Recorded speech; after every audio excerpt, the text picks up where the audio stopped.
সবসময় আমার একটু মানে ওর ঝামেলা করতে আমার সাথে সবসময় একটু বেশি ভালো লাগে, বন্ধু বলেও হয়তো বা তাই।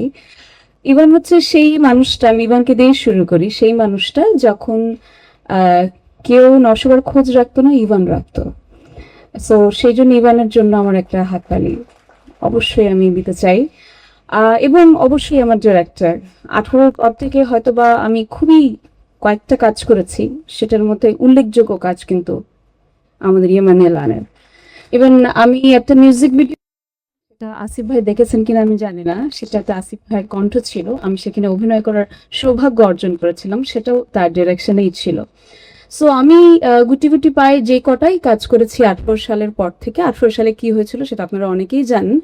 সো আমার নার্ভাস হওয়ার কারণটা হচ্ছে যে আমি অনেক দিন পর এতগুলো ক্যামেরা ফেস করছি।